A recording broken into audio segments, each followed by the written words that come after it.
Bom, boa tarde a todos. Vamos começar então o terceiro dia do nosso seminário, a Cena Expandida, Tragicidade. Hoje temos a mesa 3 com o tema Ética da Tragédia Hoje. Aí temos com a participação do professor Antônio Pérez, da PUC Rio, professora Carmen Gadelha, aqui da UFRJ, e professora Alessandra Vanucci. Tá? Nós temos 30 minutos mais ou menos para cada um falar e depois mais 15 minutos para abrir para perguntas, tá bom?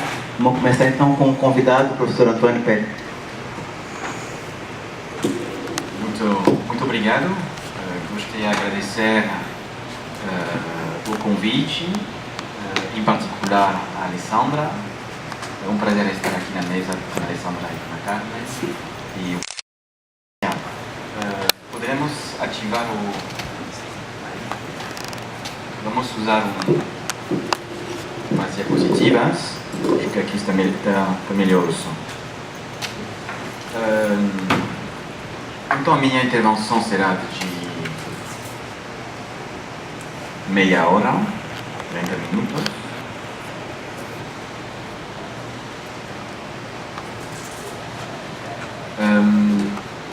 O título da minha intervenção se chama Direitos Humanos entre Tragédia e Utopia.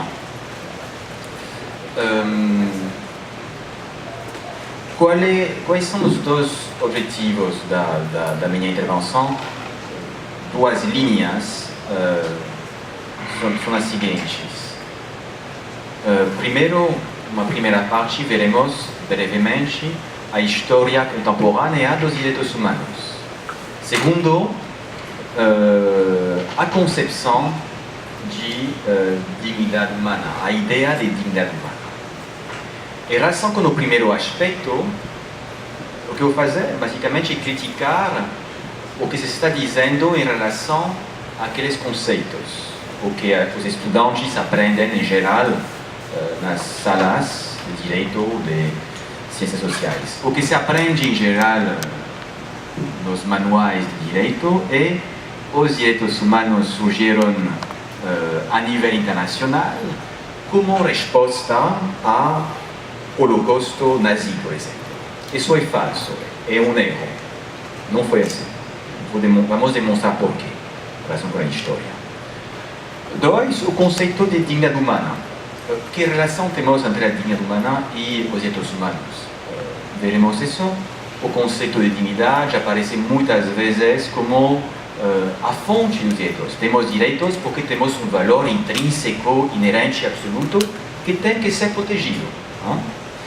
Então, o que se diz em geral é o seguinte: o conceito de dignidade vem, por exemplo, tem algumas premissas, e entre aquela premissa se encontra, por exemplo, Kant, não? O ser humano como um fim em si mesmo. Também é falso. Vamos demonstrar isso. Que relação, então, com evento mais relacionado com as artes, com o teatro, com... muitas vezes vi com minhas colegas vão falar muito do corpo, da autodeterminação. Tem muitas relações. Veremos em relação com o conceito de dignidade humana, nas suas premissas filosóficas, que vou situar no mundo clássico. Eu acho que as pessoas que mais contribuíram para a conceptualização desse valor não foram tanto os filósofos, mas foram em particular alguns poetas, algumas pessoas involucradas no teatro, por exemplo. E aquele conceito de dignidade vai surgir precisamente em relação com a indignação, vou dizer, em relação com o corpo ferido, com a violência. Vai surgir, é meu ponto de vista. Não? Então, vou dizer, basicamente, para o segundo ponto, para pensar a dignidade humana além de Kant. Procura algumas premissas fora. O primeiro ponto, então, é um pouquinho de história atual, contemporânea, da aparição dos direitos humanos a nível internacional. Não? Por quê? Então, não vou fazer uma aula de direito, nem de filosofia, somente fazer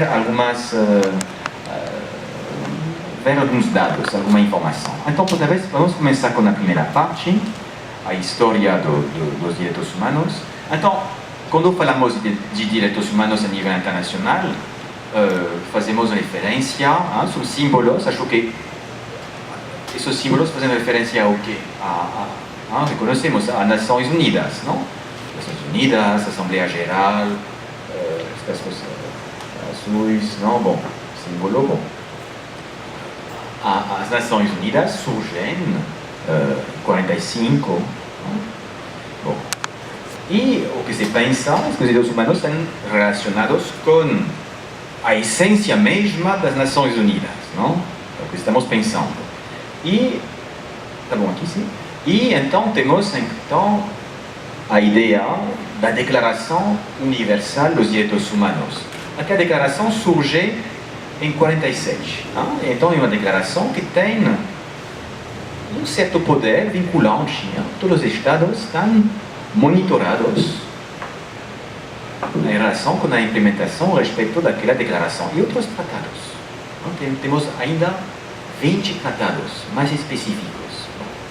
Mas a ideia que temos na mente, em geral, surge depois da Segunda Guerra como resposta aos crimes dos nazis, por exemplo, a Organização Internacional das Nações Unidas, com um braço secular, que vai ser os direitos humanos. É o que estamos lendo nos manuais, nos artigos, etc. Acho que, pelo que... Sim, e uma declaração universal que faz referência ao seguinte, não? No seu preâmbulo, considerando que o reconhecimento da dignidade inerente a todos os membros da família humana de seus direitos iguais, não? É o fundamento da liberdade, da justiça e da paz do mundo. Então temos aqui, não, uma nova ordem internacional que teria como base a dignidade inerente do ser humano, não? E o artigo 1º que está dizendo, a declaração, que esse artigo vai ter uma certa influência depois vamos dizer, nos direitos nacionais, na Constituição brasileira, inclusive. Não? Aquele artigo está dizendo, primeiro, todas as pessoas nascem livres, iguais, em dignidade e direitos. São dotadas de razão e consciência e devem agir em relação umas a outras com espírito de fraternidade. Observação interessante, aquele artigo foi pensado pela delegação da China. É a China aí que pensou aquele artigo. E a ideia de consciência que aparece aí é uma ideia chinesa que significa Liangxin. E Liangxin para os chineses era a capacidade de empatia, de entender os outros. E faz sentido. Aí é a ideia de consciência e devem agir então com espírito de fraternidade, porque na origem da palavra consciência para a delegação da China era entender o sofrimento alheio, entender as emoções dos demais. Não é a consciência individual. Okay? Mas o que eu quero dizer aqui é, basicamente, temos aí uma ideia de dignidade humana, fundamento dos direitos humanos, da nova ordem internacional pós-guerra. Isso, por exemplo, tem uma repercussão em muitas constituições nacionais.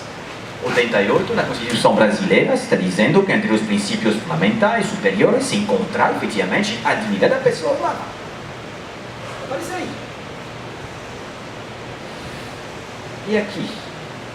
Também, assim, já para Alessandra isso, achei, também aparece na Constituição italiana, não somente aqui, em vários artigos, uma referência à dignidade do ser humano. Por exemplo, aquele artigo 3 se fala da dignidade social.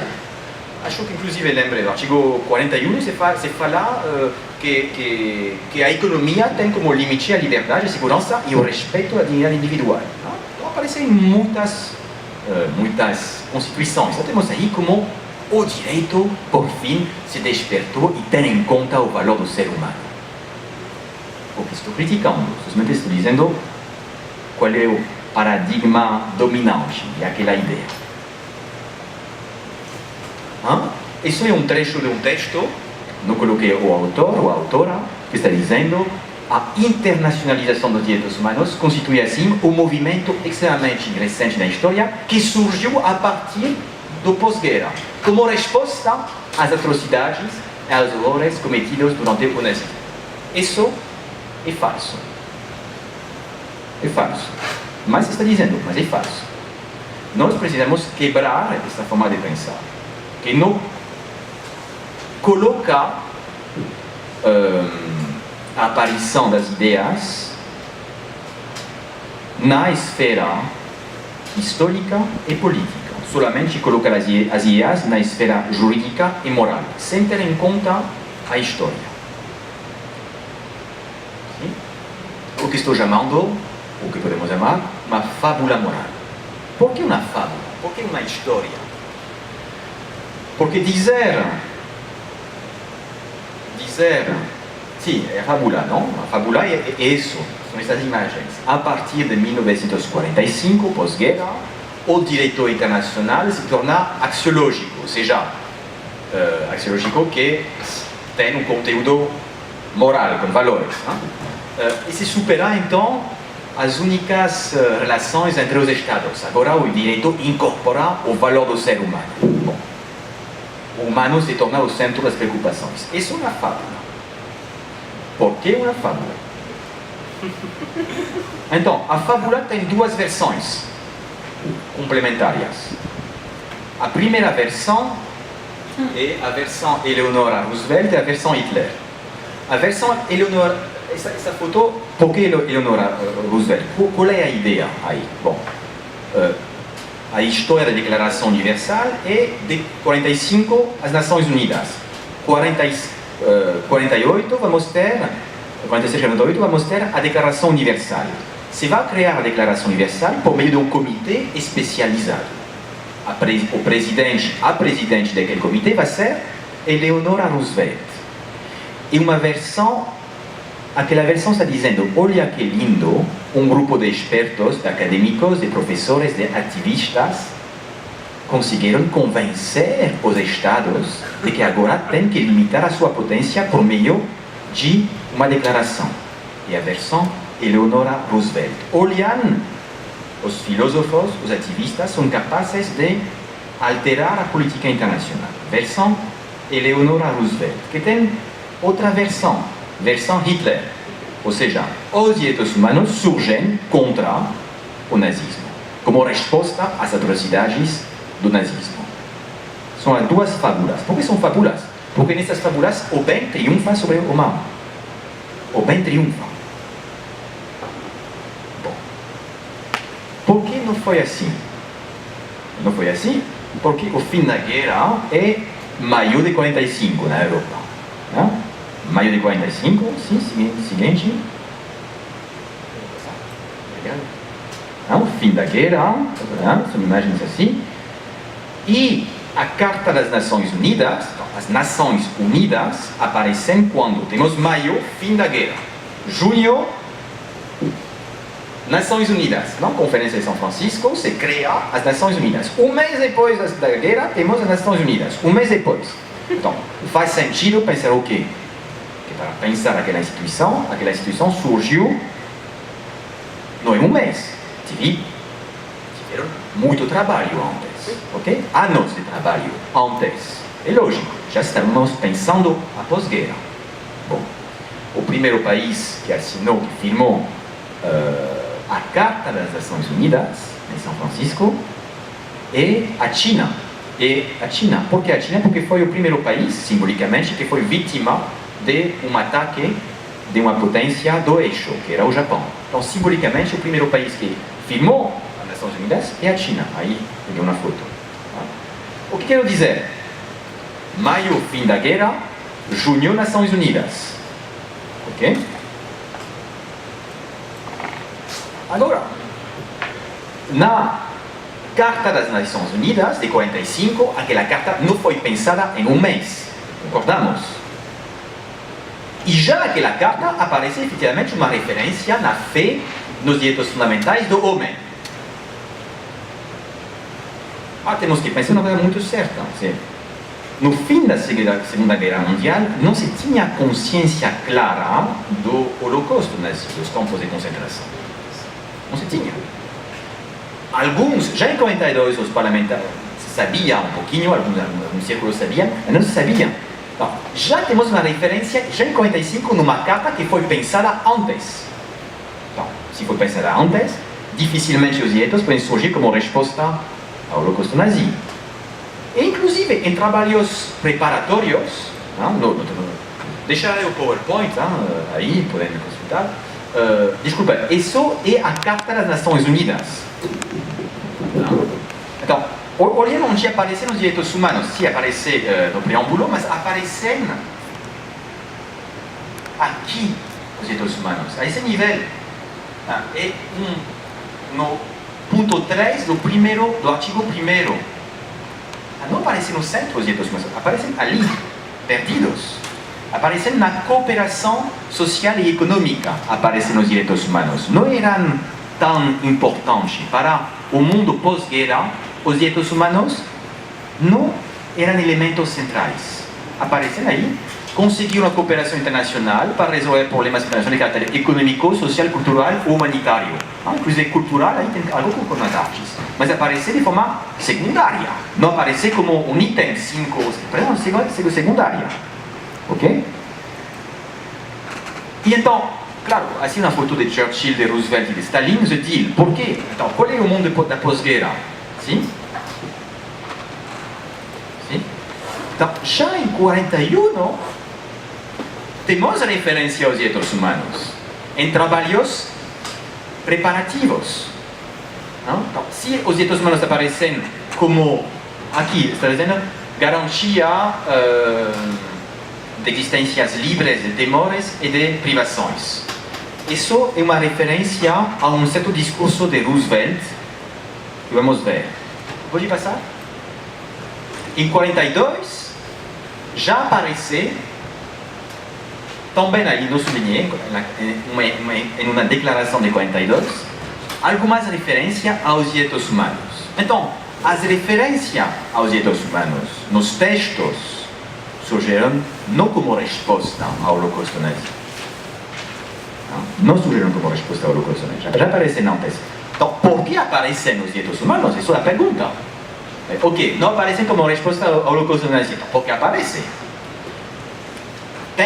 E agora é um campo de estudo sério, que não se sabe muito bem por que apareceram. Agora mesmo, entre 2010 e agora, estamos pensando nisso.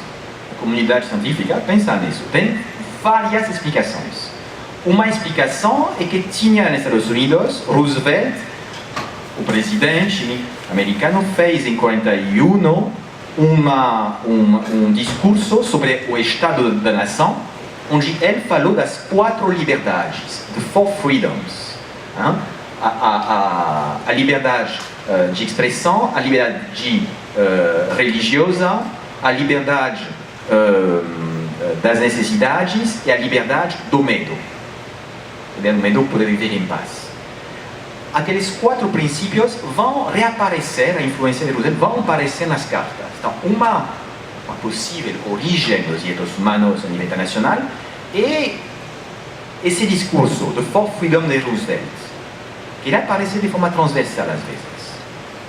Outro, sim, então, o que é interessante é que o próprio discurso de Roosevelt, olhando, say the freedom of speech by war bonds, ou seja, a própria origem internacional dos direitos humanos, em 41, está vinculado com uma certa visão da guerra. Aí se tratava de justificar a intervenção dos Estados Unidos. Os Estados Unidos vão intervir somente em 41, 42, por aí, depois do Pearl Harbor. Então, aí temos uma visão de direitos humanos também defendendo seus valores em uma forma bélica. Comprar os bônus do Estado, da guerra. Bom, então, o que eu dizer? Primeiro, origem dos direitos humanos a nível internacional, não como resposta ao Holocausto, mas sim forma parte de uma praxis a nível da política interna americana, com o New Deal, falamos de direitos sociais, que eram importantes, e aquele discurso de Roosevelt. Também tem uma influência tem outras influências, mas vamos dizer, primeira influência a nível internacional, o carisma, a importância de Roosevelt e seu discurso do 4 freedoms. Outra influência, talvez, bom, sim, esse slide. Por que se tornaram assim?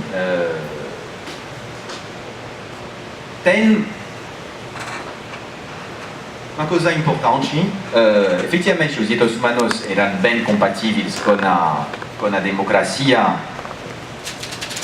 com a ideia de democracia liberal contra as ditaduras, permitia justificar a intervenção dos Estados Unidos, que já não seguia o isolacionismo internacional, tudo bem, mas temos que pensar em outro assunto, o direito das minorias. O direito das minorias era o direito dos grupos, era o direito que era muito importante até a Segunda Guerra Mundial. Antes das Nações Unidas, tínhamos outra organização muito importante, que era a Liga das Nações, ou a Sociedade das Nações.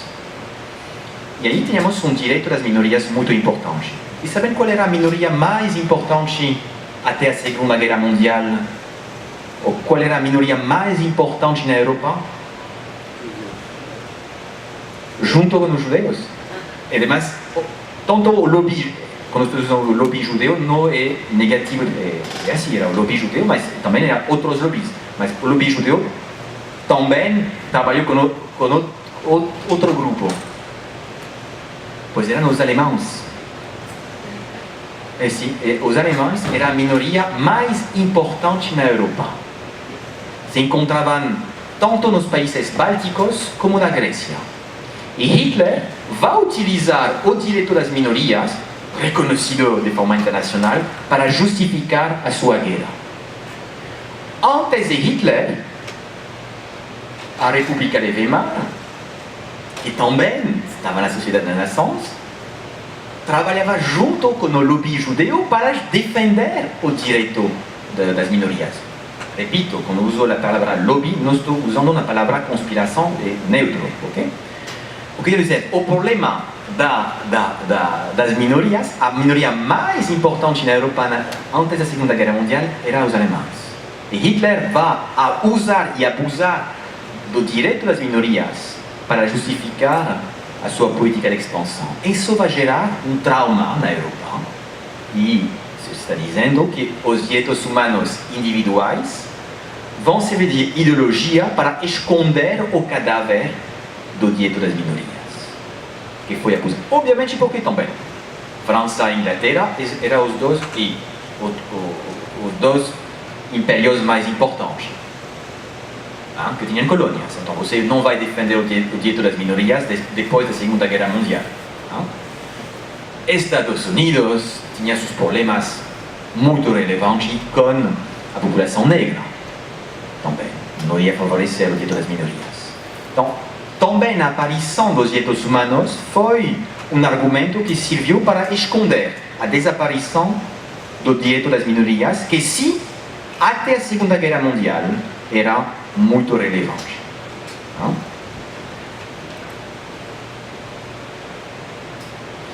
Outro fator importante, não se fala, mas por que os direitos humanos integraram a agenda internacional e a influência dos países latino-americanos? Pois sim. Conferência no México de Chapultepec, fevereiro, março de 45, que vai assentar um sistema interamericano de direitos humanos. Os países latino-americanos vão ser convidados na Conferência de São Francisco e vão influir na agenda internacional para integrar os direitos humanos. E também na influência. Então, primeira influência, falei, For Freedom de Roosevelt. Segundo, a influência de alguns países latino-americanos, salvo a Argentina. A Argentina não estava nessa conferência do México. E outra influência que temos que reconhecer, é verdade, a influência de muitas ONGs, associações de caráter religioso, judeas, protestantes, católicas. Todas aquelas foram convidadas para defender, para fazer propostas sobre os direitos humanos nas Nações Unidas. Isso é surpreendente, é muito surpreendente. Tem um livro novo daquele autor, Samuel Moyn, Christian Human Rights, e de agosto de 2015, teríamos a influência, a integração dos direitos humanos a nível internacional poderia vir da influência do pensamento católico. Não estou dizendo isso porque isso dá pouquinho, não, em absoluto. Em absoluto. Mas isso é uma linha de pesquisa interessante e curiosa. Por quê? Porque a diferença do que a igreja está dizendo, nunca a igreja foi sempre a favor dos direitos humanos. Sua história é mais bem uma instituição que foi em contra dos direitos humanos. Sim, por exemplo, vamos a 19, aquela encíclica sobre os principais heróis do seu tempo. Estamos aí em 1832. Então, quais são esses heróis? Vamos a pegar o próximo slide, a diapositiva. Aí, muito pequeno, mas posso dizer, o delírio da liberdade de consciência. A monstruosidade da liberdade de imprensa. Condenação da rebeldia contra as legítimas autoridades. Aí temos toda a exposição de qual era o pensamento dominante da igreja até o final, até o início do século XX. Era reacionário e conservador. Nunca a favor dos direitos humanos. Logo, vamos ter uma alteração. É verdade. Mas no início, repito, a encíclica é a encíclica Mirari Vos. Tem muitas mais. Então, isso era a minha primeira parte. Eu acho que falei 20 minutos agora. Sim, 25. A primeira parte é deconstruir a aparição, o surgimento dos direitos a nível internacional. Não surgem como resposta ao Holocausto. Surgem de forma periférica. A ONU não tinha como propósito defender os direitos humanos. Era um elemento secundário. Um elemento secundário que surgiu por outros fatores. A nível interno, Roosevelt, e a nível periférico, influência dos países latino-americanos ou um pensamento religioso progressista. Vamos dizer que é isso. Agora vimos que a base suposta dos direitos humanos seria a dignidade humana, não? Ou seja, o valor do ser humano. O valor inerente e absoluto do ser humano. Então, eu penso que podemos... a minha ideia aí é dizer por que faz sentido pensar o seguinte, que o ser humano tem um valor inerente e absoluto. Isso faz sentido. Parece lógico, parece aceitável. Por quê? Eu penso que podemos ver o que vou chamar 5 condições de possibilidade que tornaram esse conceito viável. Não estou dizendo viável, não estou dizendo eficaz, não, que faz sentido. 5 condições de possibilidade que podemos encontrar no pensamento clássico. 5 condições de possibilidade que vou resumir com expressões conhecidas. Expressões que se podem contradizer, mas são expressões conhecidas. Quais são aquelas 5 condições de possibilidade que possibilitaram a aparição a posteriori do conceito de dignidade? Sócrates, o que significa Sócrates? É aí a ideia de conhecer-te a ti mesmo. O que era o conhecer-te a ti mesmo? Sabem isso? Não era no início um conceito filosófico, era um conceito também religioso espiritual que aparecia na entrada do templo de Apolo, aparecia com outros princípios, conhecer-te a ti mesmo, nada em excesso e as causas apareciam na entrada do templo. Vai ser esse princípio reativado na filosofia.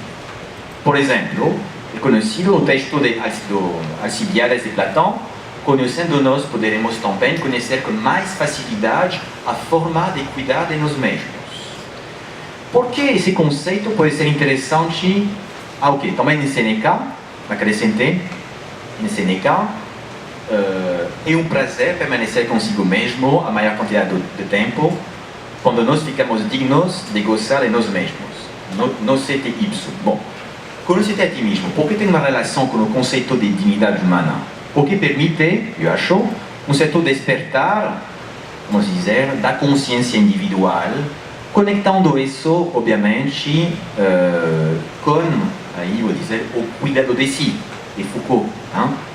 governar-se bem a si mesmo. Vamos dizer, se tem perguntas, vou deixar aí.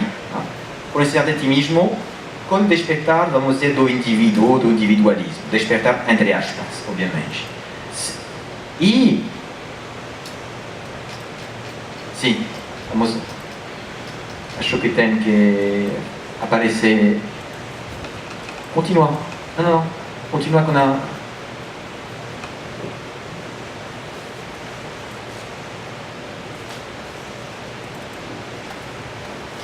Aqui, olha.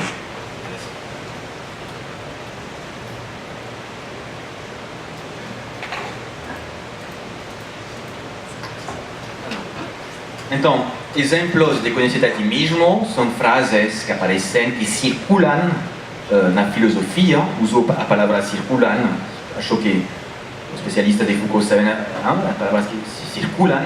Autoconhecimento, cuidado de si, ser amigo de si mesmo em Seneca, amar-se a si mesmo em Aristóteles, são conceitos que circulam na filosofia clássica. Então, vou dizer, conhecer a si mesmo, despertar do indivíduo. Bem, primeira premissa. Vamos passar. Segundo, o sapere aude. Segunda condição de possibilidade, o sapere aude. O sapere aude, ou seja, atreve-te a pensar por ti mesmo. Aqui temos o despertar da consciência, vamos dizer, da consciência, da razão crítica. Sapere aude, quando vai fazer uma interpretação, é conhecida na pergunta o que é o iluminismo, tem coragem para fazer uso da tua própria razão. O sapere aude, aí estou conectando com o teatro, tem uma origem em Horácio. Nas epístolas, Horácio seria uma das primeiras pessoas, num sentido diferente, a fazer referência ao sapere aude, atreve-te a ser sábio. Então, sapere aude como segunda condição de possibilidade da dignidade humana. Como? Porque despertar do pensamento crítico, de atrever-se a pensar por si mesmo, de criticar os dogmas da sociedade. Terceira condição, aí botei uma imagem que conhecem de Orson Welles, esqueci o filme já agora. O Cidadão Kane, obrigado. O final, obviamente, o final do início, Rosebud, e faço referência ao quê? O Carpe Diem. Não? O que senti nesse filme, o Carpe Diem, o tempo que passa. Não? Então, aí se trata de ter em conta o conhecer a ti mesmo, sapere aude, e o Carpe Diem, terceira condição de possibilidade. Por que o Carpe Diem? Ter consciência da fragilidade da vida, da vulnerabilidade da existência humana. Ter em conta que somente no momento presente se encontra o nosso espaço para a nossa liberdade. Terceira condição para a dignidade humana. Vamos seguir, não quero... Vamos seguir um pouquinho, chegar à quarta. Vamos passar. Continuar. Aí estou fazendo também o Carpe Diem, cuidado de si mesmo, fazendo referência a Epicuro. A quarta, o Tetrapharmakon de Epicuro, como aproveitar a vida, etc. A quarta noção e a dia de premissa é aquela ideia, ou a ideia de cidadão do mundo. A ideia de cidadão do mundo é a quarta ideia, a quarta condição de possibilidade da ideia de dignidade humana. Por quê? Ser um cidadão do mundo implicaria o quê? Uma certa igualdade entre todos. Inclusive, além daquela igualdade, um certo dever de justiça entre nós. Além da justiça humana, jurídica do Estado. Então, a primeira é despertar do indivíduo, consciência individual. Segundo, saber aude criticar a sociedade, vamos dizer, de forma muito resumida. Carpe Diem, vamos dizer, bom, consciência da vida, vulnerabilidade, expressão da minha liberdade. E logo, cidadão do mundo, justiça para nós, vamos dizer, igualdade. E por fim, a última, vamos passar. A última, em referência à imagem amarela. Aqui, a última, em referência a Andy Warhol, aí, qual vai ser? Aí uma frase que vem do Seneca é Homo homini sacrares. O homem é uma coisa sagrada para o homem. Ou seja, aqui Seneca diz isso quando nas cartas morais para Lucílio se indigna da violência de seus contemporâneos em relação com os jogos do circo. Não? E está dizendo o homem é uma coisa sagrada para o homem, mas já, acho que já escrevi isso, mas já está morto por prazer. Não? Então, as 5 condições e possibilidades da língua humana são aquelas, para mim, são aquelas. A última faz referência, a primeira faz referência a uma certa igualdade dos seres humanos, um dever de justiça. A última faz referência ao quê? A uma indignação em relação com o sofrimento injusto dos demais. Quando o ser humano deveria ser uma coisa sagrada para todos nós. A referência a Seneca. E acho que vamos fechar aqui para não perder mais tempo, não? Acho que indignação, violência, sofrimento alheio, não? Então, essa última aí com as imagens,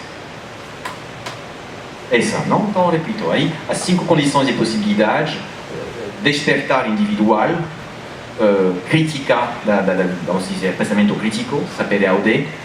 Terceiro, rapidez, se lembram daquela série de televisão, talvez, carpe diem, o momento presente para a expressão da liberdade.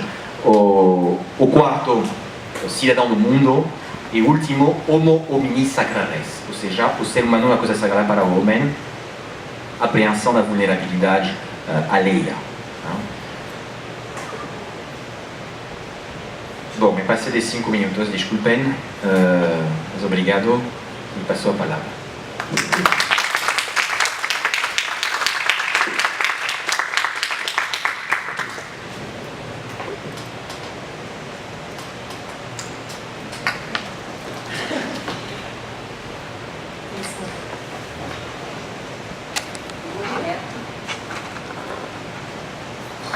Alô?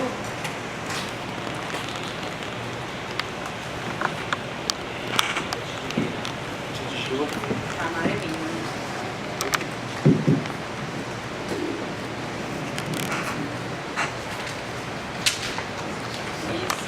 Alô?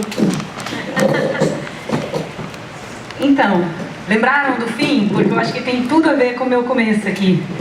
Né? Então temos, vou repetir, o despertar individual, o sapere aude, a coragem de se colocar diante do poder, o momento presente como o único válido para a expressão da liberdade, a condição de ser cidadão do mundo e, portanto, uma certa condição de paridade diante das leis nacionais, e o corpo sagrado do ser humano.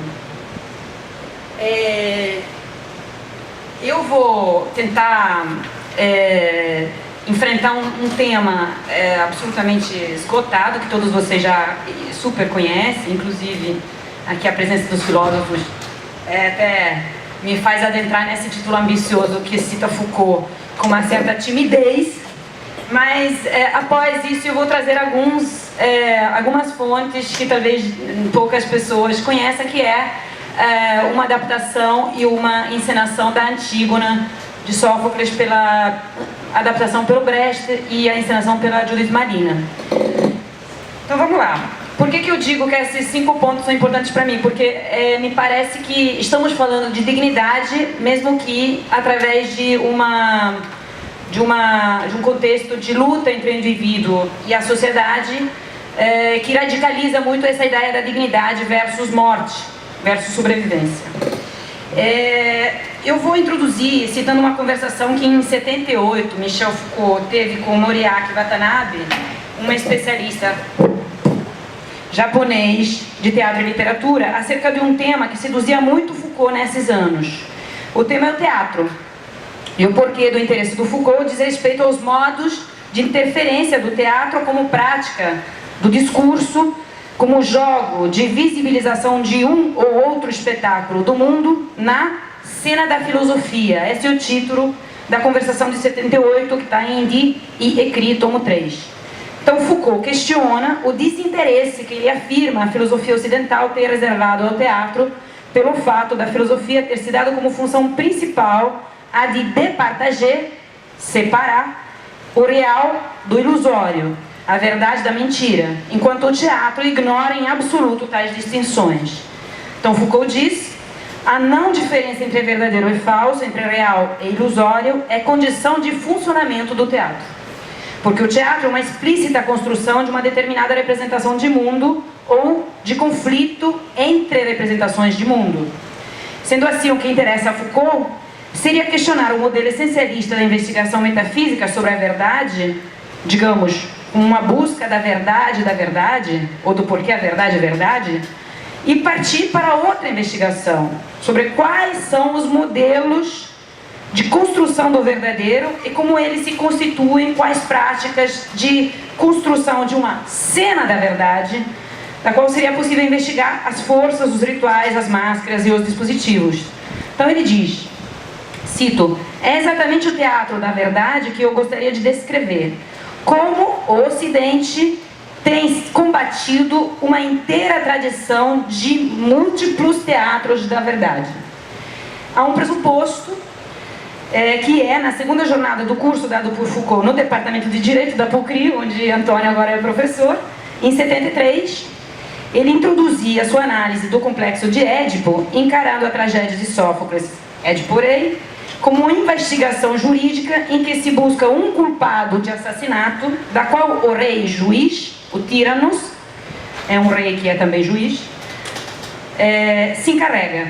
Mas já que ninguém, nem o rei, nem os dignitários, nem o coro, sabe o que dizer, sabe ou quer dizer a verdade, a investigação então põe em função uma série de práticas para fazer com que a verdade apareça ou se revele, procedimento que acaba colocando em crise a própria soberania absoluta do Tíranos, de Édipo.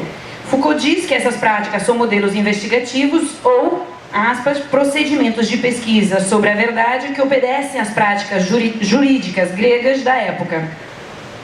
Então parte para uma interessantíssima genealogia dos procedimentos jurídicos gregos, que ele chama de dispositivos, uma palavra que depois no pensamento de Foucault vai ter muito uso. O que interessa mostrar a Foucault não é a afirmação epistêmica da verdade, mas sim a nossa ambígua relação com ela, o jogo da verdade. E o faz investigando o modo com que a sociedade grega inventa e usa a tragédia como prática ritualizada e lugar institucional para esse jogo acontecer. Na genealogia são citadas outras peças de Sófocles, como Antígona e Electra, da qual Foucault diz ser uma ritualização teatral ou dramatização da história da construção do direito na sociedade grega, através da qual o povo se apodera do direito de julgar, do direito de dizer a verdade e de opor a verdade aos seus próprios senhores, de julgar aqueles que o governam. Despertar individual, sapere aude, então aqui, né? Mas, infelizmente, Foucault não se detém a analisar em detalhes nem a Antígona, nem a Electra. Também não o faz 10 anos mais tarde, no penúltimo curso por ele dado no Collège de France, em 82 e 83, publicado com o título Governo de Si e dos Outros, quando aprofunda o conceito de paresia para além da ideia de fala franca, que é a ideia de licentia latina, que seria traduzida do latim de Sêneca, de Quintiliano, ao ratio libera, ou seja, o pegar o discurso, né, ou começar a falar. Por que eu digo aprofunda? Porque a direção que Foucault toma quando define a paresia é muito mais intrigante, é do dizer verdadeiro, em francês é mais claro, le dire vrai, o dizer verdadeiro. Ou seja, eu tenho aqui relação com aspectos de continuidade, pode ser detectada na segunda metade do século XX, entre herdeiros das perguntas artodianas. Grotowski, Cantor, entre nós, Zé Celso, Gerald Thomas, Henrique Dias.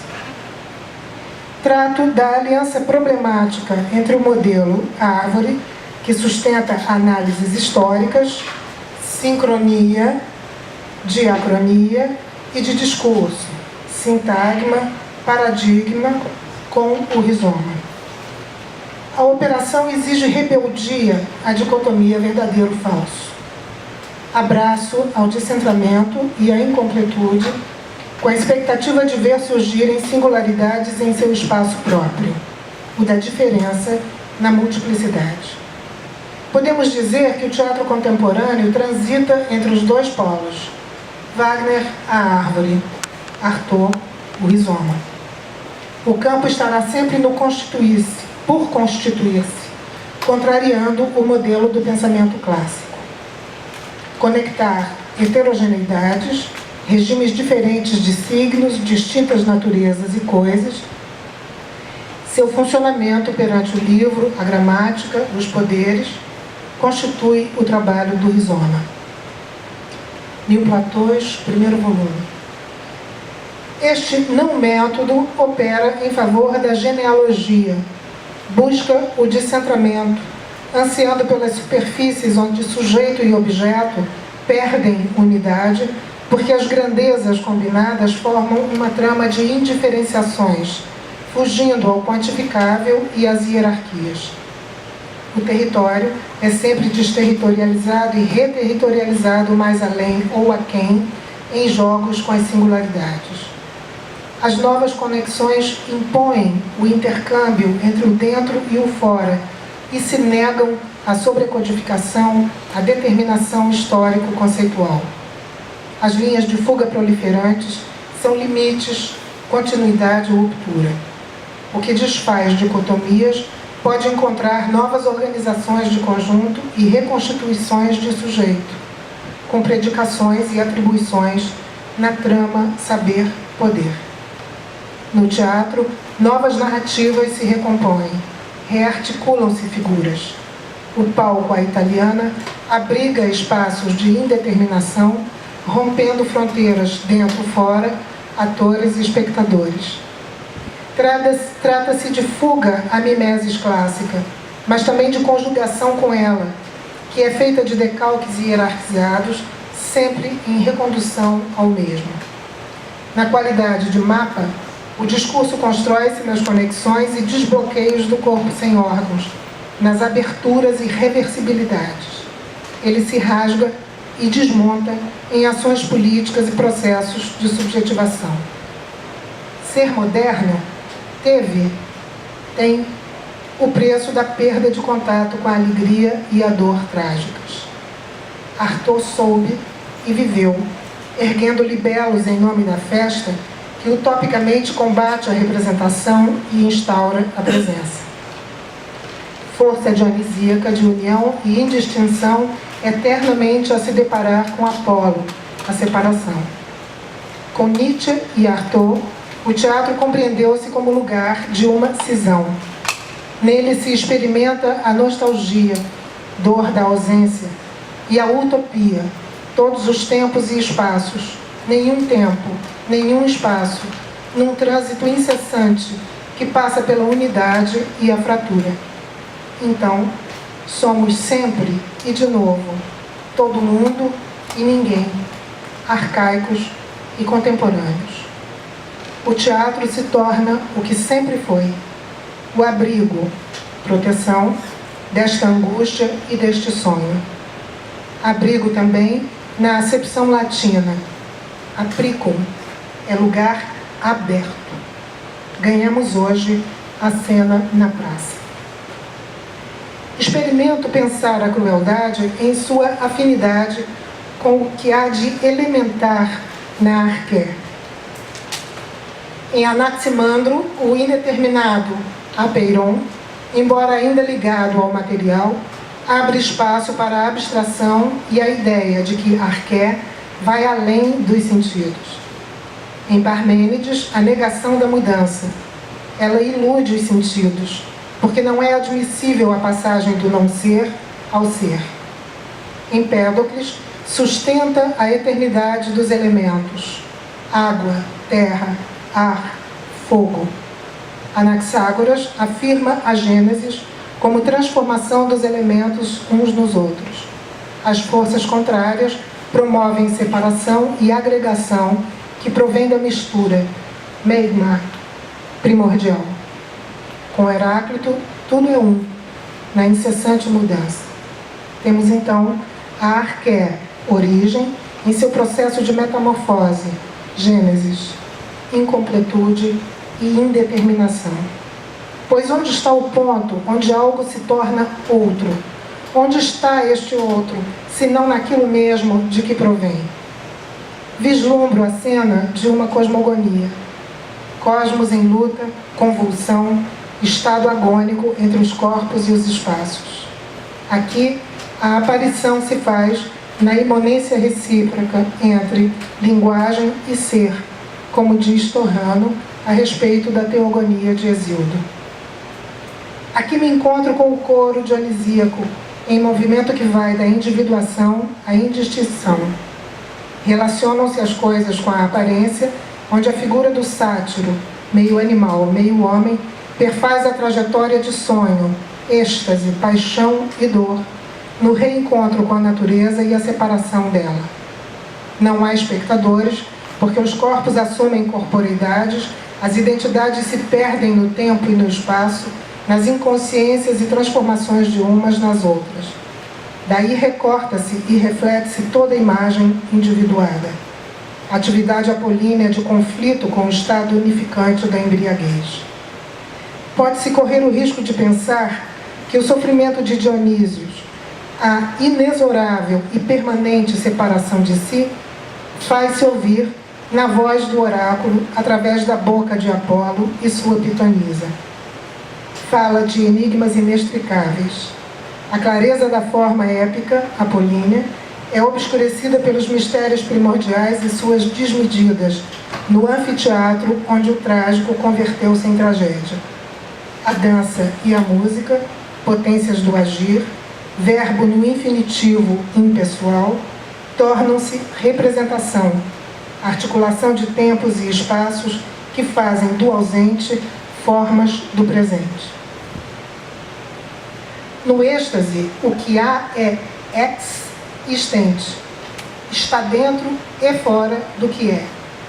Assim, o que aparece é também existência, e existir movimento de ser e deixar de ser, um devir no tempo, no espaço, nos corpos. Não há exclusão entre o ser e a aparência, mas permanente tensão e interpenetração de um pelo outro. O que aparece é forçado pelo inaparente. Apolo refuge em imagens que transmutam Dionísio em forma e luz, recíproca, permanente reversibilidade. Enquanto um adverte contra os excessos, o outro é puro desvario. Da articulação dionisíaca apolínea surge Arquíloco, o lírico, o que renuncia à individualidade e mergulha na música de onde surgem imagens sem dependência de causalidade. Ele diz eu para falar de um genos, uma gênesis, generalidade, cujas dores e alegrias só podem conceber-se como polifonia, delírio que fala dos antagonismos do mundo. Arquíloco é o sem nome que advém ao nome, o ser que se dá a ver e ouvir, revelando-se singularidade, subjetivação como força do múltiplo. O lírico reúne e tensiona Apolo e Dionísio, imagem e música. A linguagem imanente ao aparecer é excedida pela música, que opera no indizível e irrepresentável, circundando e preenchendo as imagens e os conceitos. Dionísio é nômade, Deus brutal que leva à loucura, Deus que canta, dança e festeja a vinha madura. Alegria e violência são sempre epidêmicas, coisas próprias de epifanias irregulares. Rompendo com o que é cíclico, Dionísio é intempestivo e disruptivo, afeito às desordens e ao delírio. Pode não ser reconhecido onde chega. Sua máscara é a eclosão do diferente. O errante não se deixa apanhar por identidades.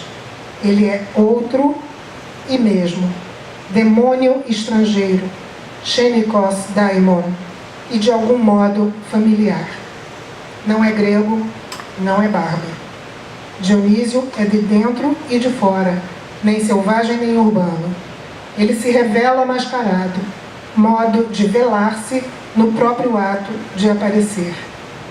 Mas exige a hospitalidade de um próximo que usará a sua máscara no ambiente privado para eleger Dionísio perante um grupo que não reconhece outra lei senão a sua. O que chega sem avisar exige acolhida, sendo ele o desconhecido, o não reconhecido, o que deixa dúvida sobre sua divindade. Os que o tomarem por impostor cairão em loucura e infâmia, na errância pelos campos, nos infanticídios praticados por mães transformadas em bacantes que fogem das cidades para as montanhas. O delírio assassino é a impureza que está em êxtase, fora de si e dos outros. Mas este Deus tem também ação purificadora, sendo mais necessário onde mais a loucura se enfurece. Ele é fármacon, pela dádiva do vinho, de poder iniciatório e terapêutico na dimensão catártica do transe. O traje máscara usado por Dionísio é o mesmo usado por seu séquito. Todos são, ao mesmo tempo, celebrantes e celebrado, numa operação de semelhança e diferença, cisão do mesmo em alteridade. O não reconhecimento de Dionísio é negação de cidadania e legitimidade, até mesmo em sua terra natal, Tebas, que conhece o máximo de sua violência. Para que o homem corte a vinha, Dionísio o ensina a ficar ereto. Ele é ortós. Sua presença se faz notar pelos pés e pernas que saltam, fazendo tanto dançar quanto vacilar e tombar. O equilíbrio é precário. A dor e o ferimento estão à espreita. Ele é o Deus dos paradoxos, do acaso e do instante, em permanente disruptura consigo mesmo. Lembremos a peste, tal como descrita e pensada por Arthur. Ela ultrapassa o social e o psíquico, instaura a desordem, alastrando-se pela cidade. A peste estabelece novos regimes e ocupações espaciais, transmuta terror e êxtase, subverte, reverte, inverte os costumes. O teatro nasce deste corpo anômalo, substantivo grego sem adjetivo.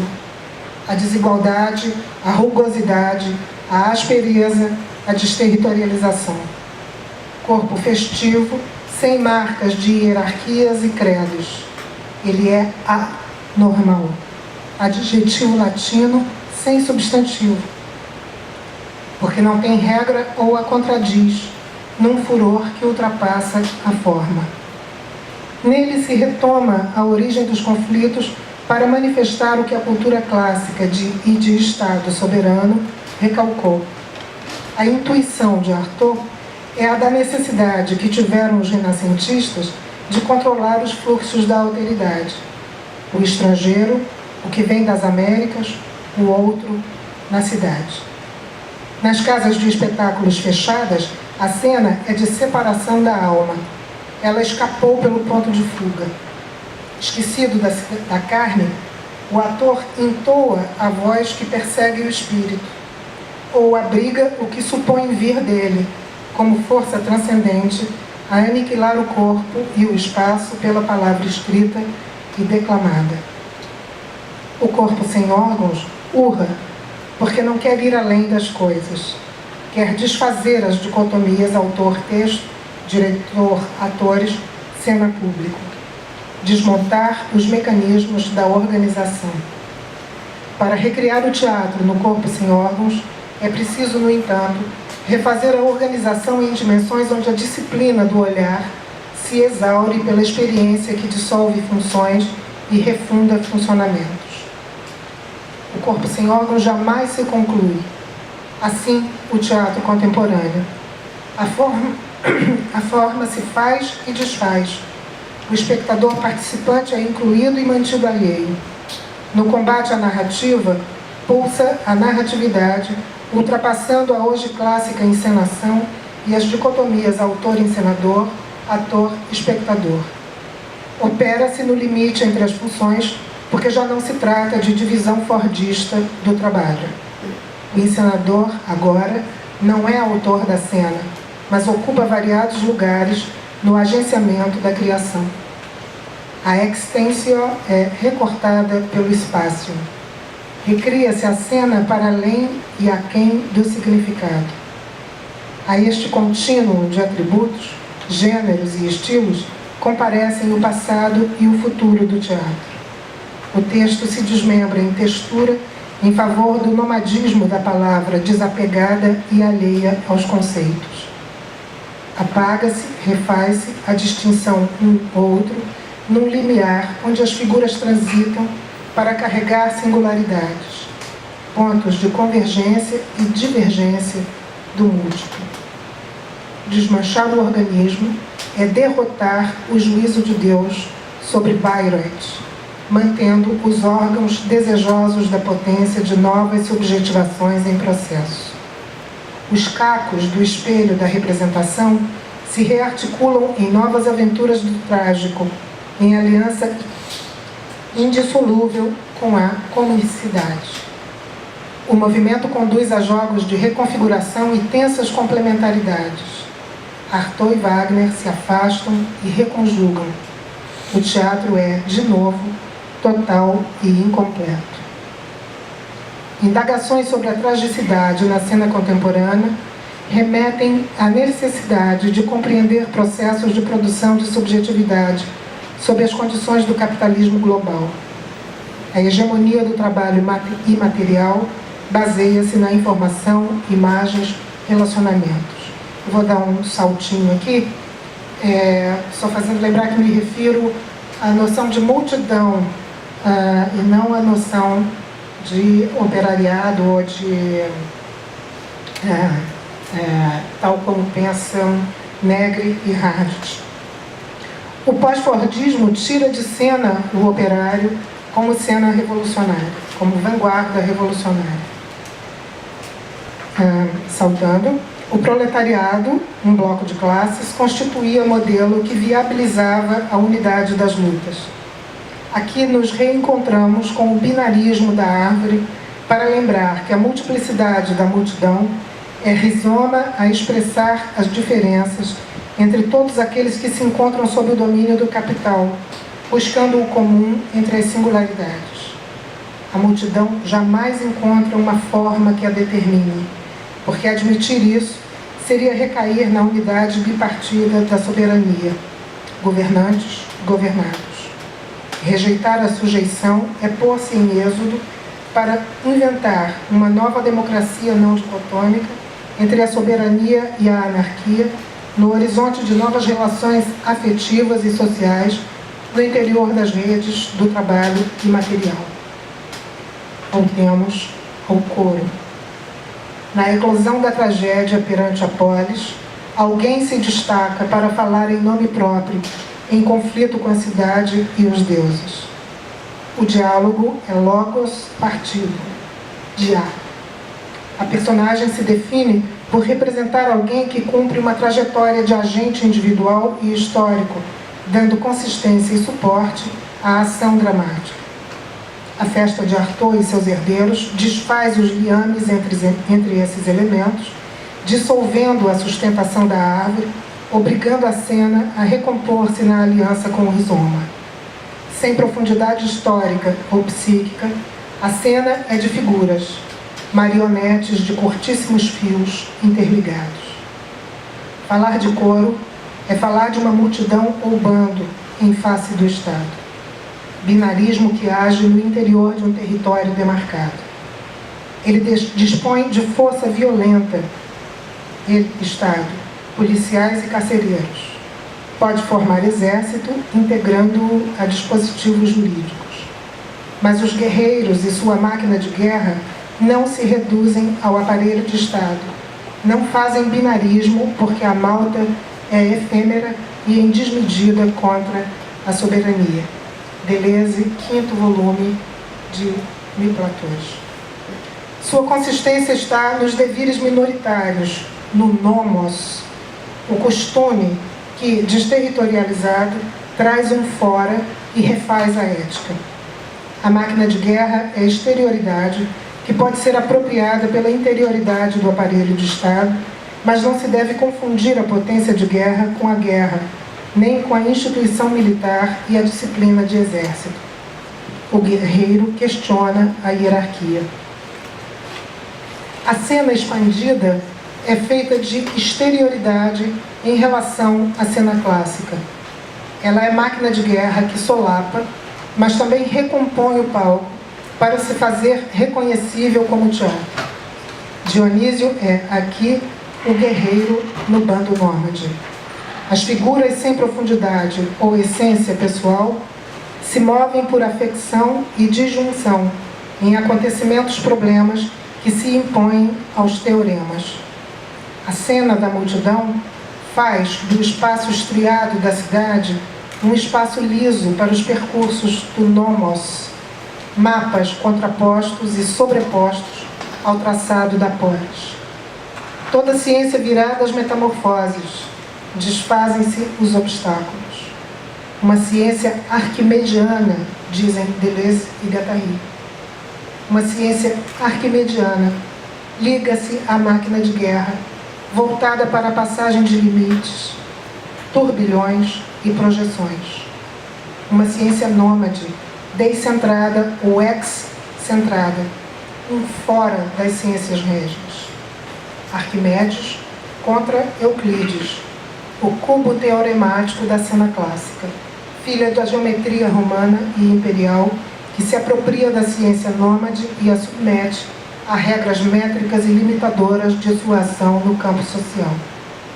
Mas, também arquimedianamente, a Malda apodera-se dos teoremas para expandir-se no espaço, afetando-o sem tomá-lo. Em Panidron, vários grupos de atores e espectadores correm por entre os obstáculos do campus da Praia Vermelha, ocupando, desocupando pontos quaisquer de um percurso feito de simultaneidades. Os grupos se encontram para cenas em nó, a reunir feixes narrativos e dispersá-los em seguida. A geometria é operatória. A equação nasce dos golpes sobre a matéria. Não há modelo prévio para uma boa forma, porque se trata de uma ciência menor, uma literatura menor para um povo que falta. Deleuze, Crítica e Clínica. A arquitetura de Panidron é a dos expulsos da terra e dos que têm a descobrir a traição da terra prometida. A arquitetura de Êxodo, que recusa a fixação em local onde a vida se esvai pela sujeira, a falta de água e a terra poluída.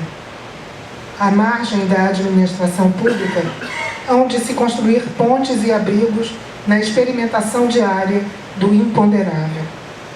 Este corpo é coletivo e nômade, solidário e sem representação local, não reduzido a organismos e hierarquias em dualismo com o Estado.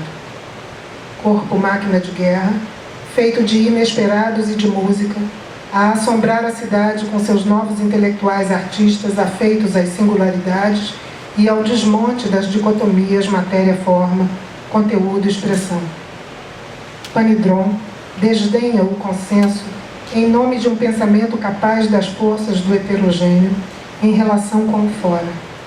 Um povoamento de presenças em devir e em falta, um pensamento sem imagem nem cópia.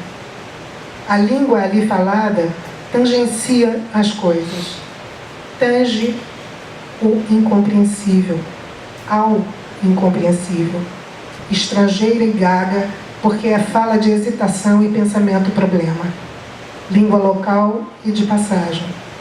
As figuras são como arlequins, recolhem dos caminhos os retalhos de mundo com que formarão sua roupa e seu corpo. Assim é esta língua feita de pedaços e ciganidades. Estou terminando.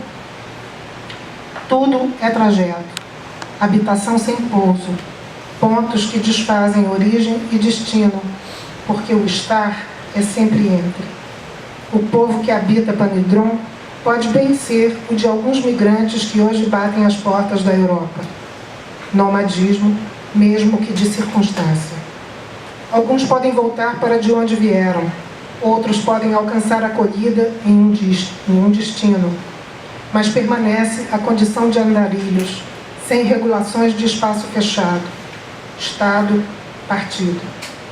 Puro nomos, potência contra polis, lei não escrita de distribuição de rebanho em territórios sem muros.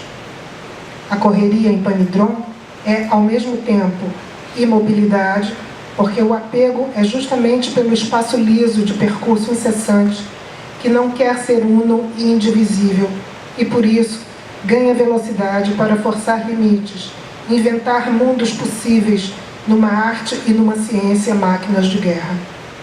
Uma potência que, como tal, pode não efetuar-se, mas pode também responder ao que persevera em limitar e controlar os êxodos, com suas forças de exército e polícia.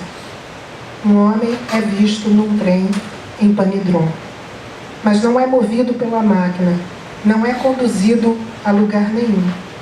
Compõe com seu próprio corpo um trem que recusa a terra prometida pelo governo, onde não há fertilidade. Marenca irá parir em outras plagas, em algum lugar, num lugar algum. Numa segunda apresentação de Panidrom, o espetáculo adentra o Palácio Universitário e a Escola de Comunicação. O espaço acadêmico percorrido e turbilhonado pela cena exibe suas entranhas. Em meio ao esplendor, a passagem dos corpos em ruínas. Feiura que, ao obrigar os espectadores, participantes de um congresso, a correr, afeta-os pelo excesso. Instala-se a aflição pelo perigo, um estado de emergência. A instituição se abala, alguém reclama o desrespeito a um jacaré, símbolo do evento. O ataque ao animal de pelúcia é visto literalmente, sem mediações ficcionais. É que os desejos sociais retraçam o espaço com sua precariedade hipersensível, hiperaudível. Em Náufragos, de Alessandra Vanut,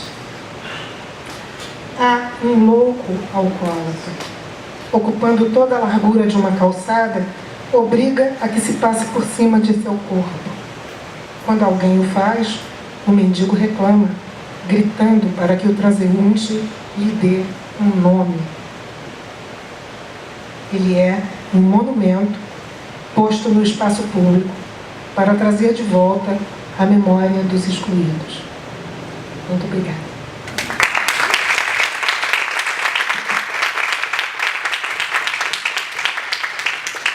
Eu queria agradecer uns papos que andei tendo com a própria Alessandra e que foram muito fomentadores, fermentadores.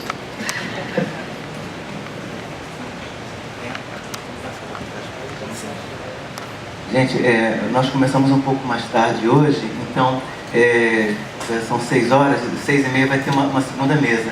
Então eu queria já passar para as perguntas, cerca de 10 minutos no máximo para a pergunta, já que vocês devem estar curiosos em perguntar coisas para a mesa.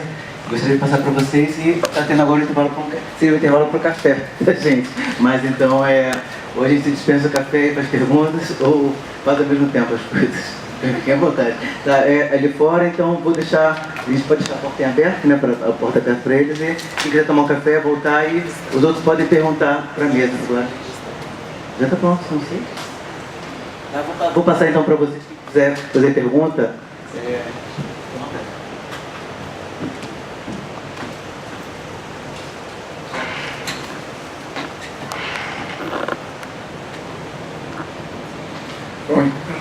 Então, super parabéns ao Gilson e à mesa, foi ótimo ouvir vocês três.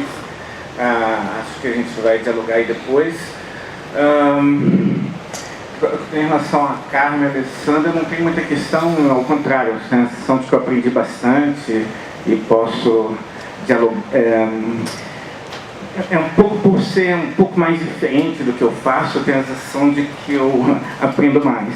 Eu queria fazer uma pergunta para o Antônio, porque eu acho que é mais parecido com o que eu faço, e aí tem mais atrito. E aí, a minha pergunta, eu achei muito interessante a sua colocação, eu peguei um pouco já iniciado, Mas eu fiquei com uma dúvida só em relação a como você está entendendo a noção de sagrado nessa quinta menção, nessa quinta possibilidade que você coloca a vida humana como sagrada, porque dependendo do modo como você entende isso, pode ser um pouco problemático, no sentido de que pode incorrer numa volta a um pensamento fundamentalista, essencialista, dependendo de como se entende sagrado. Eu consideraria muito problemático considerar qualquer coisa sagrada na nossa existência, até mesmo a vida humana. A vida humana não é inquestionável, não é um valor inquestionável, eu diria polemicamente. Eu cogitaria várias dimensões ou situações trágicas em que a gente relativizaria o valor da vida humana, a dimensão sagrada, questionaria, profanaria o caráter sagrado da vida humana. E isso teria uma dimensão trágica. Então, gostaria de te ouvir um pouco mais sobre isso.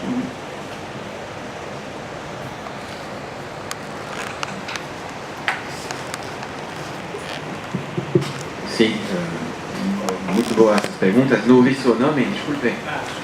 Charles. Eu sou filósofo. Tá.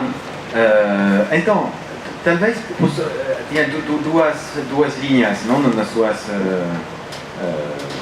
sua pergunta, não? Uma segunda, a última era sobre situações onde a dignidade, a sacralidade da vida parece desaparecer, e outro em relação com o que falamos, o sacrares, essas coisas, não? A primeira pergunta é: o que você entende por sagrado? Sim. E depois tem situações onde o sagrado não... Bom, sim.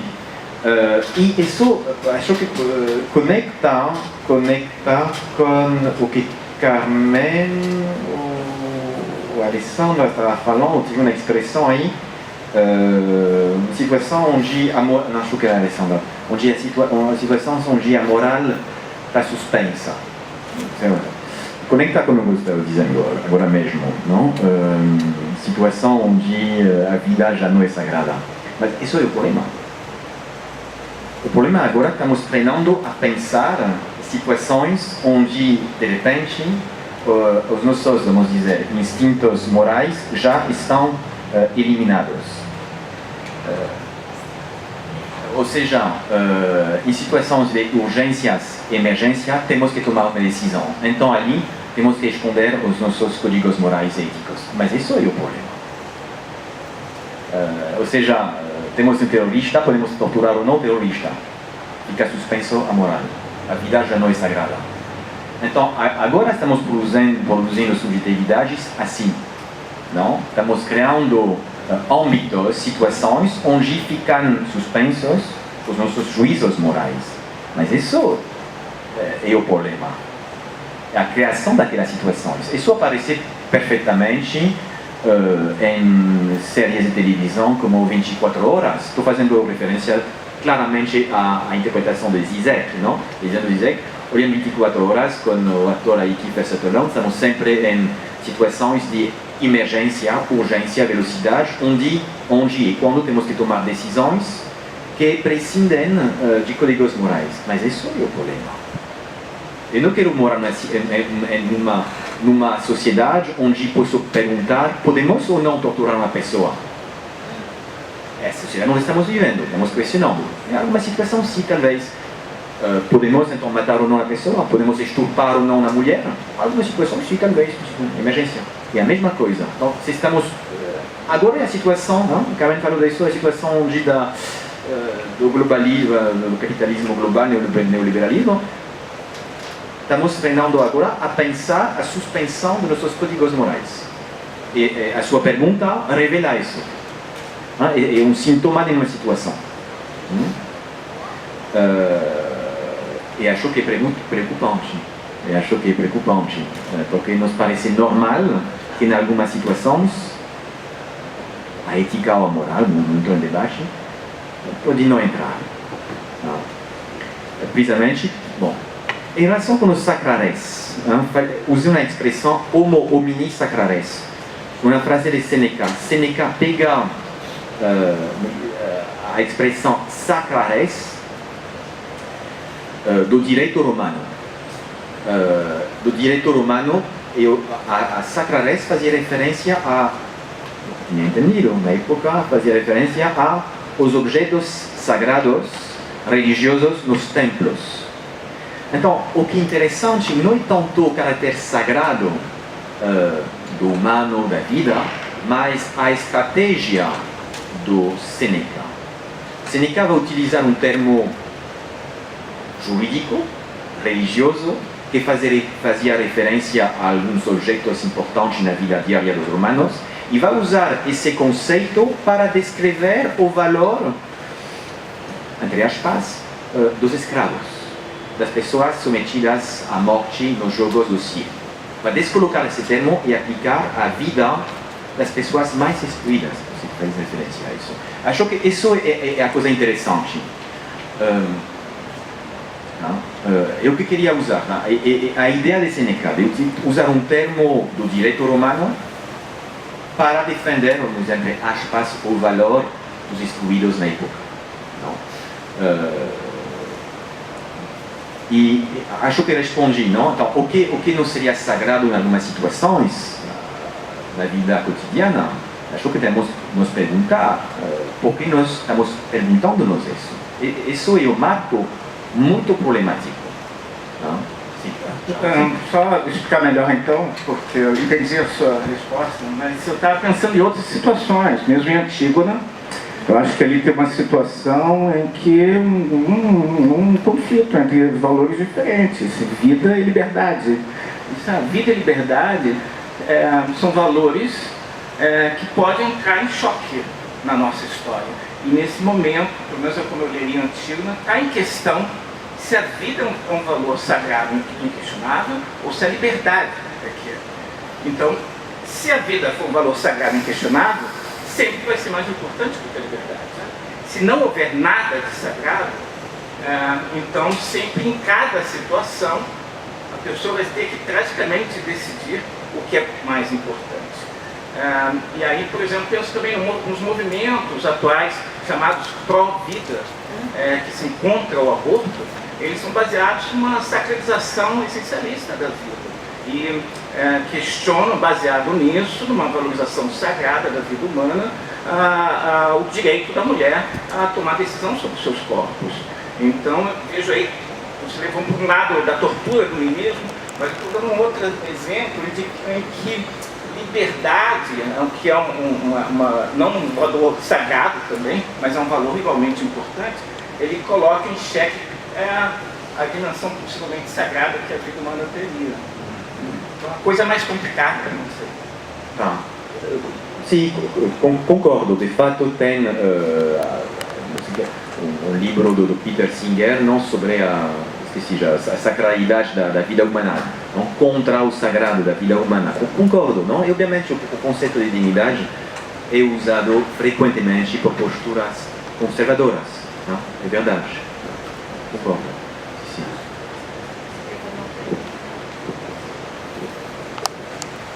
Posso fazer uma pergunta? Eu não vou perder a ocasião de tamanha crítica como a Carmen, com tanta sutileza, para perguntar algo que diz respeito também a algo que eu fiz, né? Um delito que eu me considero parte desse delito representativo, digamos. E vou explicar o que é, né? Nesses dias falamos, estou puxando alguns fios da fala belíssima da Carmen, que me parece que diz respeito àquilo que a gente ouviu ontem, quem estava, e anteontem também, seja na fala do Roberto como na fala da Teresa de ontem.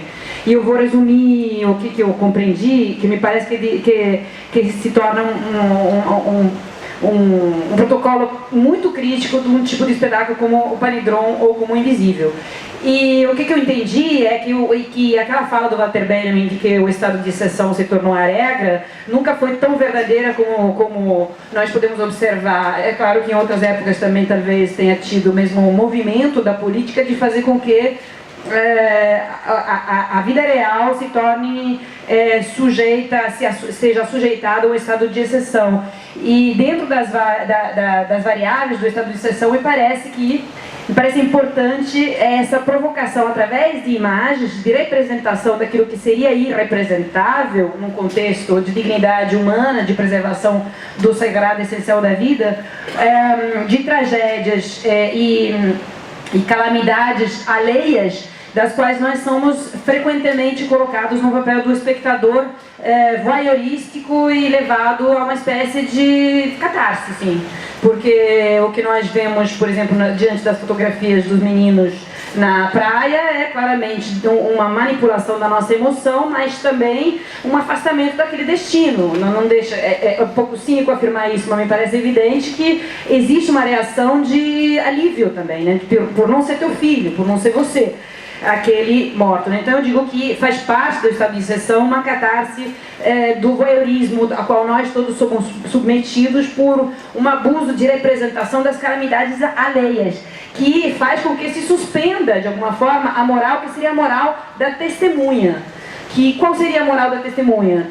Vou citar um autor, para mim, importante, que é o Primo Levi. Primo Levi é um grande testemunha do Holocausto. E ele diz que ele nunca vai poder ser testemunha porque sobreviveu. Então, a testemunha, ela carrega a culpa de ter sobrevivido, né? Ele carrega a vantagem da sobrevivência, que faz com que ele possa se permitir representar aquilo que é irrepresentável, a catástrofe, o Holocausto. Então, qual é, Carmen, a coragem, digamos, de verdade, ou digamos essa ambição, ou esse abuso de representação pela qual a fotografia, o fotógrafo fotografa o menino ali sendo espreitado, né, pelo urubu, e também, eu vou fazer um exemplo meu, uma diretora se permite colocar em cena, representar, né, um mendigo sobre o qual o espectador percebe, há ali um abuso, certamente, de formas da representação daquilo que é irrepresentável, visando, óbvio, um controle da emoção alheia, né? Uma espécie de catarse, entre outras coisas. Eu não sei, você fala em Primo Levi, eu me lembro da frase vergonha de ser homem, né? Acho que me obrigo nesse momento a pensar que essa própria ideia de ser homem é uma ideia histórica, né? Ela não existiu sempre. E não existiu sempre em todos os lugares. Ela tem perímetros, né? Essa ideia de exclusão nos remete sempre, inevitavelmente, a esses perímetros. O que está excluído está fora dos perímetros. E claro que esses perímetros foram historicamente traçados por uma civilização que autodenominou-se ocidental e que é europeia. É claro que com todos os seus movimentos para o fora e para o dentro, né? Com todas as suas passagens e permeabilidades e força de limites, né? Forçação de limites, etc. Acho que a gente precisa também considerar isso. Agora, quando você fala em qual seria, onde é que estaria essa força parresiástica, talvez, do nosso teatro, eu não sei, acho que eu fico pensando se num teatro que eu vejo, né, como um teatro mais voltado para uma expressão de lirismo coral, do que propriamente para uma expressão de conflito inter personagens muito bem demarcados, etc, etc. Eu fico também me perguntando se podemos admitir nesta expressão de coro essa noção de parresia, porque me parece que há uma questão aí que está circulando nas falas de vocês e que diz respeito, por um lado, a uma certa banalização, não é, da superrepresentação, inclusive via mídia, etc, etc, mas também, por outro lado, alguma coisa que nos faz pensar, do ponto de vista do trágico, se o que estamos, de fato, operando num abuso parresiástico talvez sem precedentes, na medida em que nós não temos nenhuma... acho que não estamos absolutamente felizes nem satisfeitos com a vida tal como ela foi constituída para nós e como nós somos inclusive obrigados a constituí-la. Mas também nós não temos ainda um modo de produzir uma outra vida. Acho que o nosso horror, que aparece estampado no mendigo, né, que você colocou em cena, ou no horror que Panidron nos traz, provavelmente isso tudo pertence ao abuso supremo de não ter nenhum tipo de vislumbre ético que nos dê uma saída para esse estado de coisas e, no entanto, falemos desse estado de coisas insistentemente. Este é um perigo também, né? Porque a gente não pode pensar em parresia que não seja num enfrentamento de perigo, numa situação de perigo. E aí, acho que é isso mesmo que me faz pensar no coro, né? E que acho que Panidron nos possibilita ver com muita clareza. Acho que é um belo exemplo, né, desse nomos, desses percursos na cidade que necessariamente estarão sendo traçados com o próprio caminhar, com as próprias trajetórias. E, obviamente, tem um traçado de imponderável que é assustador, sem dúvida, ameaçador, sem dúvida, e que, no entanto, somos compulsivamente levados a um estado permanente de pronunciamento, de testemunho e de experiência, né? Porque aí o lugar da experiência e o lugar do testemunho um pouco que se confundem, um pouco que produzem alguma coisa que me parece muito interessante, inclusive teatralmente, que é a ideia das trocas de posição, sujeito e objeto. Ontem o grupo da Adriana nos trouxe uma coisa muito interessante, um trecho do espetáculo que eles fizeram, e que me parece que eles ilustram com muita clareza e com muita carnalidade essa ideia de trocas permanentes de posição entre sujeito e objeto, de trocas de posição altamente produtivas do ponto de vista da subjetividade e, portanto, também do ponto de vista de uma libertação dessa ideia tão ocidental e tão aprisionadora de sujeito, e de sujeito centrado, né? É uma ideia política altamente complexa, claro, a gente não pode falar disso impunemente em tão pouco tempo, mas me parece que o que esse tipo de cena traz é exatamente um vislumbre de alguma coisa que diz respeito, sim, talvez, e aí a gente tem que ficar entre a afirmação e a precariedade da afirmação também.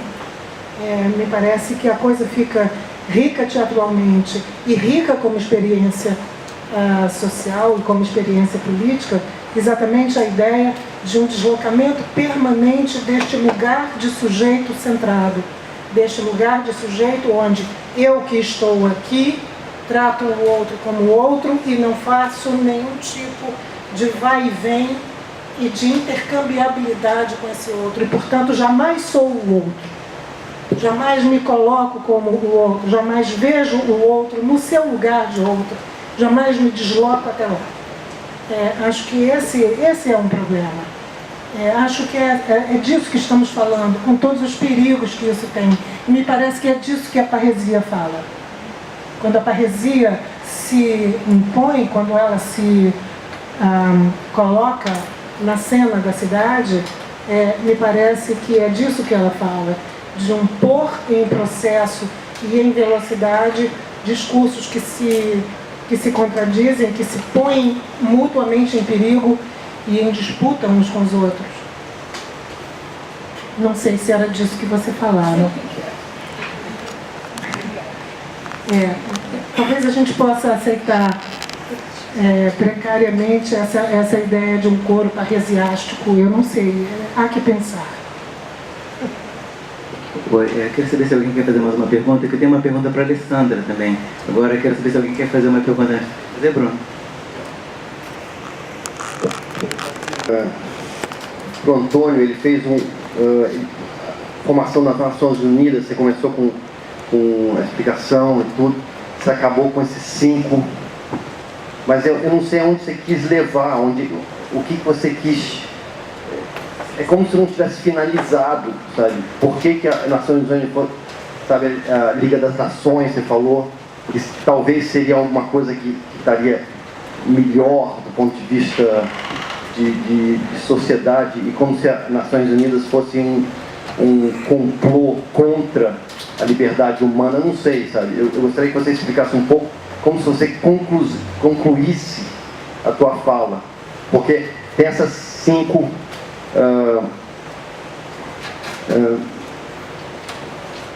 como leis, né? Você estabeleceu como se fossem 5 leis humanas, o Sócrates, né? E seria um mundo ideal, né? Então, o que seria a conclusão disso, assim, onde se levaria essas coisas, se a gente seguisse? Porque ele falou do sagrado também, né? O sagrado para mim também está muito ligado à materialidade, e a gente não pode sair do sagrado dos limites, né? Os limites da física, por exemplo. Eu sou físico, então o sagrado para mim está ligado com a física, está ligado com a materialidade das coisas. É como se tivesse uma lei divina das coisas, né? Então a sociedade ela funcionaria de acordo com essas leis. Então, quando você fala, como você poderia concluir o teu...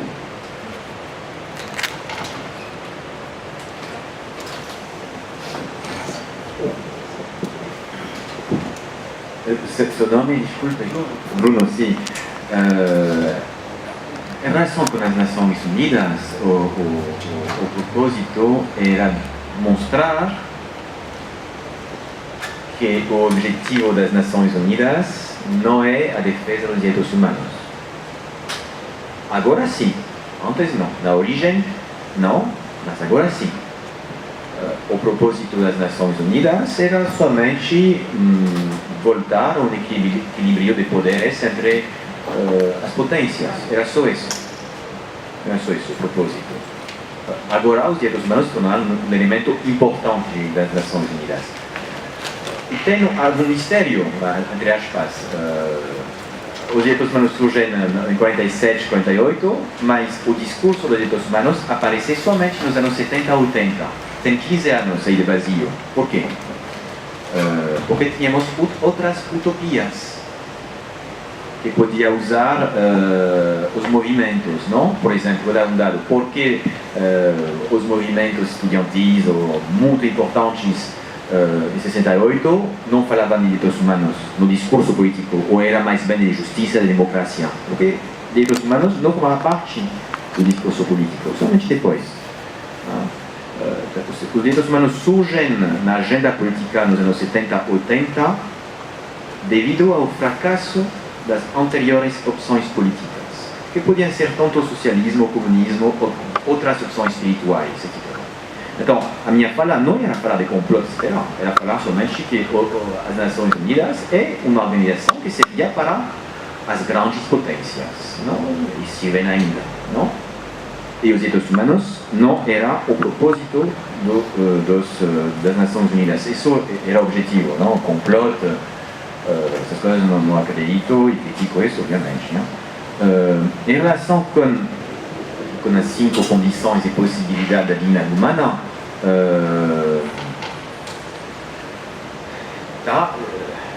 a minha ideia ali é pensar o seguinte, não? Porque hoje faz sentido pensar o valor do ser humano. Aquela ideia pode surgir somente em um âmbito que pode ser a filosofia, onde já tínhamos parâmetros, um marco que possibilitava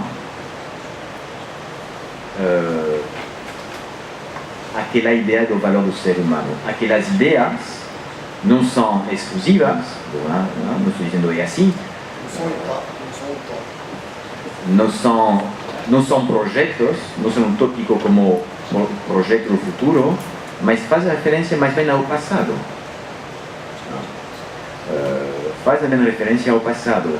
E estou dizendo que a aparição do ser humano como um valor em um projeto recente, mas que pode ter algumas premissas. Não? Você é científico, para chegar à capacidade, à possibilidade de fazer através de alguns experimentos, você precisa talvez de alguns experimentos prévios, de algumas ideias prévias. É um pouquinho o que eu queria dizer. Tá? Mão para fechar, não. Mas talvez queria seguir, enfim, não sei se eu responder, sim? Tá. Mas eu queria dizer, a ciência foi, por exemplo, muito importante para defender o valor do ser humano, particularmente no Renascimento. No Renascimento, temos uma explosão dos discursos sobre a dignitas hominis, e os humanistas se vão inspirar muito dos científicos, muito. Então, vai juntos ciência, entre aspas, filosofia, entre aspas, e vão juntar um pouquinho com a crítica da religião oficial. Então, vai juntos. Okay? Muitos humanistas têm também científicos.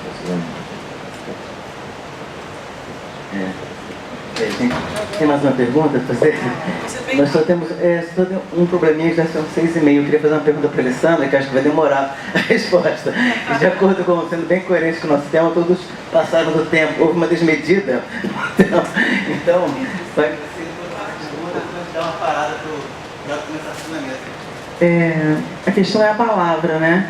Como é que nós que criamos, né, inventamos a palavra, como é que a gente consegue fazer um panorama tão extenso de conceitos, ideias e outras possibilidades. Então eu faço uma pergunta para o Antônio e para a Alessandra em relação à questão da palavra. Para Antônio, quando tem todo um histórico, né, dos direitos humanos e tem em algum momento esse direito das minorias. Minoria é uma palavra que me incomoda muito, que parece menos, parece uma coisa de intensidade, de qualidade, de não só a nível de quantidade, né, de uma coisa de exclusividade, de exclusão, na verdade. Então, como é que dentro dessa questão da Carta dos Direitos Humanos, essa questão, a gente tem um determinado momento que fala direito das minorias. Então, que minoria é essa? Que traços que fazem com que essas pessoas sejam excluídas de uma coisa de direitos humanos? E tem direitos humanos das minorias, é como se fossem os humanos e os menos humanos. É assim que eu entendo. Então, minoria é uma coisa que me incomoda muito. Tem um contraponto com maioria. O que é maioria e o que é minoria? Queria que você comentasse alguma coisa a respeito. E para a Alessandra, você falou em algum momento que a Antígona foi vista como um discurso masculino, né, por uma questão da sua defesa, no seu julgamento. Ela teve um discurso como se fosse um homem. Tem outros momentos que você identifica que ela teria um discurso feminino, né, ou feminista, feminino, né? E se você compreende, você consegue identificar a palavra, se a palavra tem gênero. Se em alguns momentos você identifica essa questão que foi colocada, né, essa crítica, essa colocação para a Antígona como feminino, você consegue identificar a palavra como feminino ou masculino, se tem gênero. Acabei. Horrível.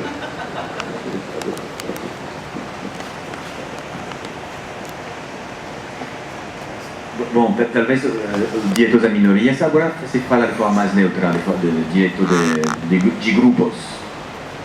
Direito de grupos, inclusive aparece no final da declaração dos direitos, da Declaração Universal de 48, aparece o direito dos grupos, das comunidades. Minorias, não se hacía, entendo o que está dizendo, mas se usava esse termo, precisamente, eles são minorias, então têm que ser defendidas, porque sofrem uma violação por parte de uma maioria, etc. Não temos que ver. Tem uma visão, às vezes, excessivamente distorcionada sobre os direitos humanos, como se fossem exclusivamente ocidentais. Tem, sempre o pensamento dos direitos teve em conta a relação com do indivíduo centrado em grupos. Então, aquela ideia de minoria fazia referência concretamente a grupos religiosos étnicos que na Europa estavam numericamente minoritários em alguns estados, não? O que não significa que eram inferiores, o que não significa que tinham uma cultura inferior em relação com a cultura dominante. Era mais bem realpolitik. São grupos minoritários, têm que ser protegidos, por quê? Para evitar rebeldias e inestabilidade social. Era só isso. Nem entrava o pensamento sobre cultura hegemônica, etc. Não entrava em conta, era pura política, realpolitik.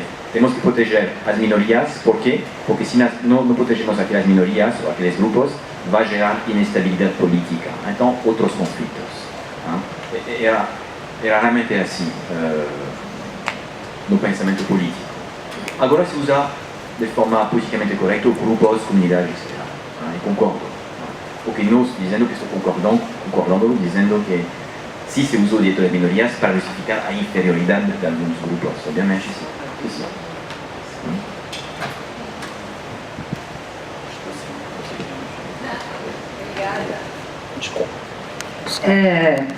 Vou ver se eu consigo. Enfim, me parece que quando a gente cita a Antígona como uma espécie de modelo exemplar de luta de gênero, a gente está passando através de interpretações da figura de Antígona. Então, primeiro, Hegel identifica a Antígona como mulher, enquanto isso, dentro de um contexto em que, então, não seria dada na sociedade grega, juridicamente, ao gênero feminino a fala. E muito menos a fala reivindicando um delito, o clamor de Antígona.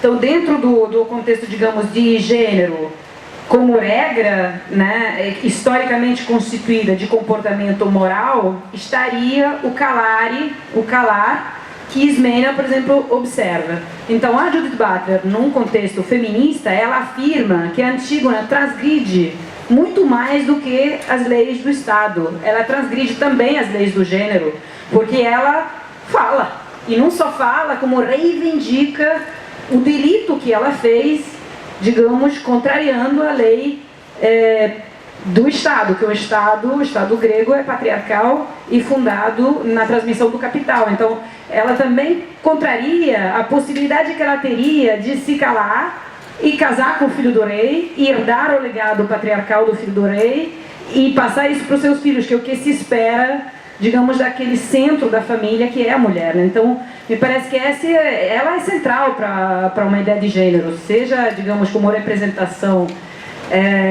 do gênero feminino, como sua possível transgressão, porque o gênero é socialmente construído, é uma categoria histórica, ela não tem nenhum tipo de aproveitamento para além da construção. Agora eu queria dizer uma outra coisa, você perguntou uma coisa um pouco mais difícil, que tem momentos em que a Antígona ela é completamente fora do gênero? Me parece que sim, me parece que a Antígona, por exemplo, fiquei pensando agora, escrevi aqui, não há processo a Antígona, é um teatro da verdade, mas que não se passa através de um processo. Ela mesmo culpada, mesmo enfrentando o poder, ela não é processada. Mesmo assim, a peça é um teatro da verdade, num contexto que é muito próximo do que estava sendo explicado aqui, do que é verdadeiro. Porque estou lançando isso como uma pergunta. É evidente que aquilo que a Antígona defende, ou seja, corpo humano precisa ser sepultado, a questão do sepultamento do corpo, ela diz que é uma lei anterior às leis do Estado. Seria algo que remeteria a um direito humano universal anterior ao direito do Estado? Né? Nesse caso, ela está, de fato, dizendo que não há inimizade humana que possa colocar em disputa um direito humano universal que pertence a todos os seres humanos, independentemente do gênero, da minoria, maioria, do pertencimento, que é, por exemplo, o direito à sepultura. É quase uma pergunta que eu estou fazendo, né? Porque de certa forma então mostraria que o direito humano, essa percepção quase instintual de que haveria direitos humanos universais, mesmo dentro dos diferentes contextos de afirmação de direitos pelos Estados, poderia ser anterior, mas muito anterior, pré-histórica na verdade, né? Ancestral. Legal, gente. A gente tem que fechar agora para começar a segunda mesa. Eu queria agradecer a vocês. Não fiz as apresentações inicialmente, mas acho que as falas apresentaram melhor do que qualquer discussão. Obrigado, professor Antônio, professora Carmen, professora Alessandra. A gente vai fazer uma pausa agora para começar a segunda mesa, tá bom? Obrigada a vocês.